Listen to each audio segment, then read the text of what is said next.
Now that the federal election campaign is over, Ontario Premier Doug Ford can potentially make himself that much more available and not worry about causing a distraction. Today, he eased back into things with a statement knowing full well that there's bound to be some friction after last night's results. As is always the case in politics, congratulations were offered in the wake of the federal election and the Liberal victory. The words offered by Ontario Premier Doug Ford, though, didn't seem all that convincing when it comes to working well together from this point forward. The statement, for the most part, is an anodyne statement, and he's also trying to boost a little promotion for themselves, what they're doing in Ontario. Merci tout le monde! Released the morning after the results were known, Ford said, "I want to congratulate Prime Minister Justin Trudeau on his re-election and congratulate all federal leaders who campaigned across Canada to ensure Canadian voices were heard on the important issues facing this country." Ford also said, "For many, this has been an extremely difficult and divisive election, and I would like to take this opportunity to urge unity." When he says unity, he spent a large part of his, he deflects. When he deflects, he attacks the feds.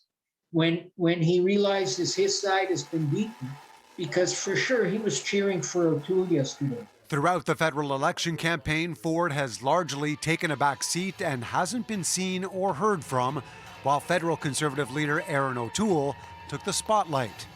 In the midst of the election campaign, though, Trudeau called out Ford for not committing to a vaccine passport system while other provinces were doing so. And I certainly hope that here in Ontario, Premier Ford steps up as well.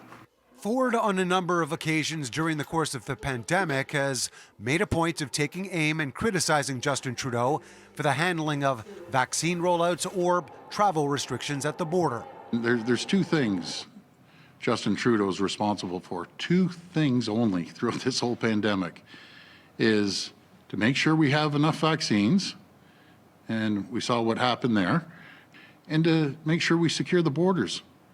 And it's just not happening.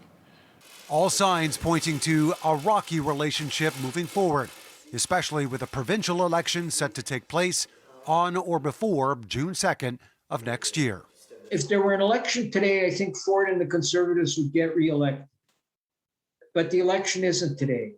And it's a very, very big hill for the Liberals to climb. Ford's statement went on to say, "COVID-19 doesn't care about partisanship or politics, and I will continue to work closely with the Prime Minister.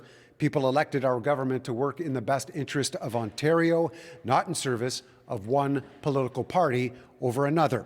Safe to say now, there's no telling when those party lines are drawn again. At Queen's Park, Mark McAllister, City News.